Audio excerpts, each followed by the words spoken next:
Bonjour Audrey. Bonjour Céline. Nous allons aujourd'hui lire des extraits du premier roman naturaliste de Émile Zola.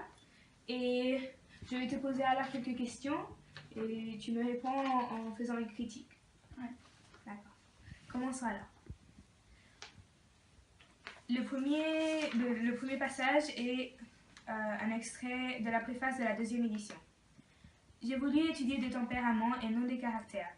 J'ai choisi des personnages souverainement dominés par leur nerfs et leur sang, dépourvus de libre arbitre, entraînés à chaque acte de leur vie par les fatalités de leur chair. J'ai cherché à suivre pas à pas dans ces brutes le travail sourd des passions, les poussées de l'instinct, les détraquements cérébraux survenus à la suite d'une crise nerveuse. Enfin, ce que j'ai été obligé d'appeler leur remords consiste en un simple désordre organique, en une rébellion du système nerveux prêt à se rompre. Ainsi, j'ai tenté d'expliquer l'union étrange qui peut se produire entre deux tempéraments différents. J'ai montré les troubles profonds d'une nature sanguine au contact d'une nature nerveuse. Alors, comment Zola explique la sélection des personnages pour pouvoir montrer sa thèse du naturalisme? On voit qu'ici Zola explique qu'il ne prend pas des personnages, pas des caractères, mais des tempéraments opposés et qu'il les met ensemble pour voir alors le déroulement de l'action dans une situation précise. Il nous explique qu'il faut choisir des personnages avec des tempéraments agités et qui vont suivre fatalement à leur instinct et leur passion. Cela les animalisera, les transformant en des bêtes sauvages qui ne peuvent se contrôler. Cependant, ils vont ensuite s'humaniser, entre guillemets, de nouveau en sentant des remords dans leurs actions. Je suis d'accord. Passons ensuite à l'autre passage qui est un extrait du chapitre 2. Camille, dont la maladie avait appauvri le sang, ignorait les âpres désirs de l'adolescence. Il était resté petit garçon devant sa cousine, il l'embrassait comme il embrassait sa mère, par habitude, sans rien perdre de sa tranquillité égoïste. Il voyait en elle une camarade complaisante qui l'empêchait de trop s'ennuyer, et qui, à l'occasion, lui faisait de la tisane. La jeune fille, elle aussi, semblait rester froide et indifférente. Elle arrêtait parfois ses grands yeux sur Camille et le regardait pendant plusieurs minutes avec une fixité d'un calme souverain. Ses lèvres seules avaient alors des petits mouvements imperceptibles. On ne pouvait rien lire sur ce visage fermé qu'une volonté implacable tenait toujours doux et attentif. Quand on parlait de son mariage, Thérèse devenait grave, se contentait d'approuver de la tête tout ce que disait Madame Raquin. Camille s'endormait. Un jour, il poussa sa cousine et la fit tomber. La jeune fille se releva d'un bond, avec une sauvagerie de bête, et, la face ardente, les yeux rouges, elle se précipita sur lui, les deux bras levés. Camille se laissa glisser à terre. Il avait peur. Les mois, les années s'écoulèrent. Le jour fixé pour le mariage arriva. Madame Raquin prit Thérèse à part, lui parla de son père et de sa mère, lui conta l'histoire de sa naissance. La jeune fille écouta sa tante, puis l'embrassa sans répondre un mot. Comment peut-on décrire le tempérament de Thérèse dans ce passage? On voit que Thérèse est dans cet extrait une fille très calme et disciplinée, comme Madame Raquin l'a élevée. Elle accepte et suit les ordres que Madame Raquin lui donne sans contester. Elle accepte de prendre soin de Camille, elle lui prépare du thé, elle lui tient compagnie, et elle sait depuis très petite qu'elle va se marier avec lui, et ne discute pas sur le sujet. Et elle accepte le fait que la maison soit très calme et qu'il ne faut pas faire de bruit. Mais on peut également voir que ce comportement très serein n'est qu'une façade pour cacher le vrai esprit de Thérèse, qui est un esprit presque sauvage qui est dans le sang de Thérèse, puisque sa mère était d'origine africaine, dont elle a le sang effervescent qui coule dans ses veines, et qui est refroidi par le masque, entre guillemets, qu'elle porte. En effet, on peut voir qu'elle porte un masque, pour le dire de cette manière, quand on écrit dans le passage. La jeune fille, elle aussi, semblait rester froide et indifférente, ou quand même dans l'autre. On ne pouvait rien lire sur ce visage fermé qu'une volonté implacable qui tenait toujours doux et attentif. Ou encore dans le passage, la jeune fille se releva d'un bond avec une sauvagerie de bête et la face ardente, les yeux rouges, elle se précipita sur lui, les deux bras levés. Camille se laissa glisser à terre, il avait peur. Vous avez raison. Le comportement de Thérèse a l'air, dans un début, très calme et sereine. Mais il a en réalité seulement une façade pour cacher son vrai tempérament qui lui est instinctif et sauvage. Mais alors, pourquoi Zola a décidé de cacher ce tempérament? Il décide de le cacher parce que de cette manière, il peut démontrer sa thèse peu à peu. L'environnement dans lequel se trouve une personne va affecter celle-ci. Donc, comme Thérèse est dans un environnement où elle doit rester calme et calmer son tempérament, instinctif et passionné, ses alentours vont affecter son caractère et ses actions. Mais c'est surtout une autre caractéristique naturaliste qu'on trouve ici, l'héritage. Celle-ci affirme que si par exemple on a eu un parent alcoolique, on va tomber dans ce monde d'une manière ou d'une autre, qu'on le veuille ou pas, puisque le libre arbitre n'existe pas. On retrouve alors sa thèse ici, puisqu'on sait que la mère de Thérèse était d'origine africaine, comme je l'ai dit auparavant, et qu'elle était aussi d'un sang incontrôlable pulsé par ses instincts. Ce qui s'est transmis dans sa fille, puisqu'elle aussi a le même sang passionné et parfois même sauvage. Sauf que la différence est qu'elle doit contenir son vrai tempérament. Passons alors au prochain passage, qui est un extrait du chapitre 11.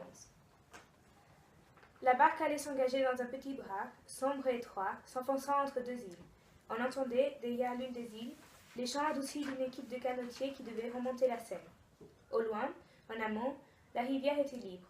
La jeune fille regardait, se tenant des deux mains à un banc du canot qui craquait et dansait sur la rivière. Elle ne pouvait fermer les yeux. Une effrayante contraction les tenait grands ouverts, fixés sur le spectacle horrible de la lutte. Elle était rigide, muette. À ce dernier appel, Thérèse éclata en sanglots. Ses nerfs se détendaient. La crise qu'elle redoutait la jeta toute frémissante au fond de la barque. Elle y resta pliée, pâmée, morte. Laurent secouait toujours Camille en le serrant d'une main à la gorge. Il finit par l'arracher de la barque à l'aide de son autre main. Il le tenait en l'air, ainsi qu'un enfant, au bout de ses bras vigoureux. Comme il penchait la tête, découvrant le cou, sa victime, folle de rage et d'épouvante, se tordit, avança les dents et les enfonça dans ce cou.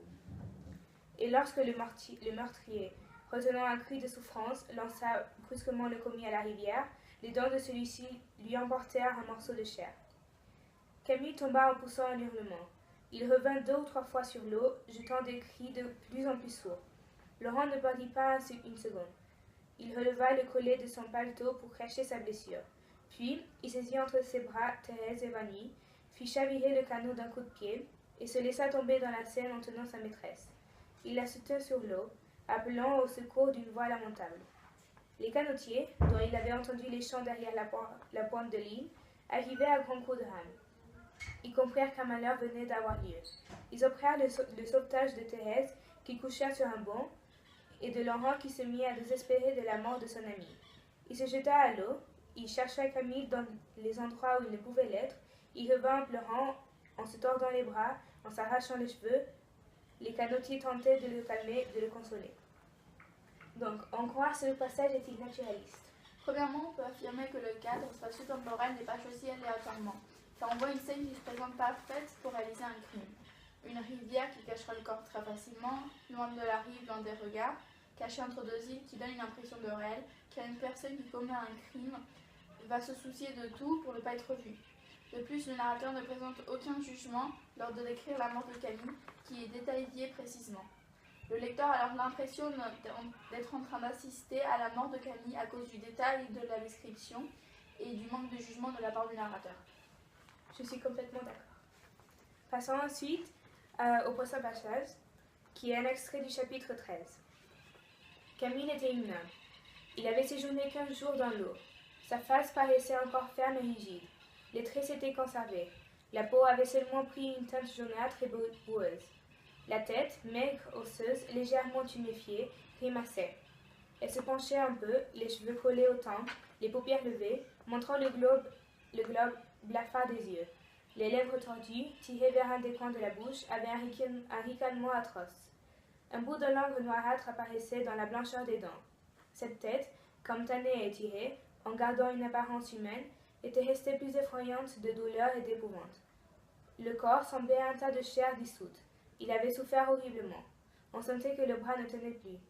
Les clavicules perçaient la peau des épaules.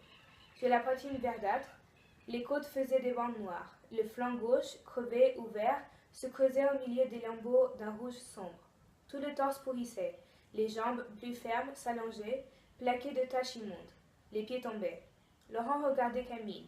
Il n'avait pas encore vu un noyer si épouvantable. Le cadavre avait en outre un air étriqué, une allure maigre et pauvre. Il se ramassait dans sa pourriture. Il faisait un tout petit tas. On aurait deviné que c'était là un employé à 1200 francs, bête et maladif, que sa mère avait nourri de tisane. Ce pauvre corps, grandi entre des couvertures chaudes, grelottait sur la dalle froide. On voit que la description est le point le plus important de ce passage, mais je me demande pourquoi. Oui, tu as raison, la description est le plus important dans ce passage, car puisque le cadavre de Camille est décrit de manière très détaillée de la tête aux pieds. On ressent la forme du naturalisme dans ce passage grâce à la description qui ne retient rien et qui alors décrit absolument tout ce que Laurent voit. Et on a donc l'impression d'être face au cadavre de Camille, puisqu'on peut se former une idée très claire de l'image.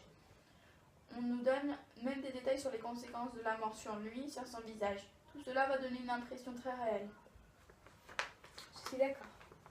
Passons ensuite au dernier extrait, qui est un extrait de l'excipit, donc du chapitre 32. Avant de coucher Madame Raquin, ils avaient l'habitude de mettre en ordre la salle à manger, de préparer un verre d'eau sucrée pour la nuit, d'aller et de venir ainsi autour de la paralytique, jusqu'à que tout fût prêt. Il enleva la carafe des mains de sa femme et remplit un verre d'eau. Puis, se tournant à demi, il y vida le petit flacon de craie en y mettant un morceau de sucre. Pendant ce temps, Thérèse s'était accroupie devant le buffet. Elle avait pris le couteau de cuisine et cherchait à le glisser dans une des grandes poches qui pendaient à sa ceinture. À ce moment, cette sensation étrange qui prévient de l'approche d'un danger fit tourner la tête au époux d'un mouvement instinctif. Ils se regardèrent. Thérèse vit le flacon dans les mains de Laurent, et Laurent aperçut l'éclair blanc du couteau qui luisait entre les plis de la jupe de Thérèse. Ils s'examinèrent ainsi pendant quelques secondes, muets et froids, le mari près de la table, la femme pliée devant le buffet. Ils comprenaient. Chacun d'eux resta glacé en retrouvant sa propre pensée chez son complice. En lisant mutuellement leur secret dessein sur leur visage bouleversé, ils se firent pitié et horreur. Madame Raquin, sentant que le dénouement était proche, les regardait avec des yeux fixes et aigus. Et brusquement, Thérèse et Laurent éclatèrent en sanglots. Une crise suprême les brisa, les jeta dans les bras l'un de l'autre, faibles comme des enfants. Il leur sembla que quelque chose de doux et d'attendri s'éveillait dans leur poitrine. Ils pleurèrent, sans parler, songeant à la vie debout qu'ils avaient menée et qu'ils meneraient encore s'ils étaient assez lâches pour vivre. Alors, au souvenir du passé, ils se sentirent tellement las et écœurés d'eux-mêmes qu'ils éprouvèrent un besoin immense de repos, de néant. Ils échangèrent un dernier regard, un regard de remerciement, en face du couteau et du verre du poison. Thérèse prit le verre, le vida à moitié et le tendit à Laurent qui l'acheva d'un trait. Ce fut un éclair. Ils tombèrent l'un sur l'autre, foudroyés, trouvant enfin une consolation de la mort. La bouche de la jeune femme alla heurter, sur le cou de son mari, la cicatrice qu'avaient laissée les dents de Camille. Les cadavres restèrent toute la nuit sur le carreau de la salle à manger, tordus, vautrés, éclairés de lueurs jaunâtres par les clartés de la lampe que l'abat-jour rejetait sur eux. Et, pendant près de 12 heures, jusqu'au lendemain midi, Madame Raquin, froide et muette, les contempla à ses pieds, ne pouvant se rassasier les yeux, les écrasant de regards fous. Grâce à ce passage, pourquoi peut-on affirmer que le naturalisme est un dérivé du réalisme? Il est sûr que ce passage est naturalisme, tout comme le livre, puisqu'il a aussi une dimension réaliste, car on sait que le naturalisme est un dérivé du réalisme. Comment voit-on ceci? Grâce à une fin qui n'est pas heureuse pour aucun des personnages principaux, Thérèse et Laurent, mais une fin heureuse pour Madame Raquin. Les deux personnages amants pensaient qu'ils allaient être enfin heureux en se délivrant de Camille, mais cela n'a fait que les séparer. Ils sont allés jusqu'à se haïr au point de vouloir se tuer entre eux, ce qui renforça le côté animal et sauvage de ces deux personnages. Néanmoins, quand ils réalisèrent qu'ils voulaient se tuer entre eux, les personnages rencontrèrent de nouveau leur côté humain, car ils pleurèrent et décidèrent de se suicider les deux ensemble. Et ça, c'est ça qui donne un côté réaliste, puisque comme tout humain imparfait, ils laissèrent leur passion et leur haine les contrôler, mais finirent par se retrouver leur côté sentimental. Vous avez raison. Mais je me demandais une dernière chose. On a alors affirmé, et il est vrai, que le Thérèse Raquin est un roman naturaliste et qui contient des aspects du réalisme. Mais n'a-t-il pas des passages ou des extraits ou quelques points ou aspects du livre où on voit que ce n'est pas totalement naturaliste? Oui, je suis contente que vous avez fait ces remarques parce que vous avez raison. Il manque la forme du discours indirect libre que Zola utilise dans le naturalisme, qui est une caractéristique du naturalisme qui manque dans ce roman. Mais comme vous avez dit au début de l'interview, c'est le premier roman naturalisme qui existait, alors il n'avait pas toutes les caractéristiques du naturalisme qu'il y a maintenant et n'était pas toutes développées. Donc c'est la seule qui manque, mais qui a commencé à se développer plus tard. Je suis complètement d'accord. Et voilà pour notre interview d'aujourd'hui. Je suis contente de vous avoir reçu. Moi aussi.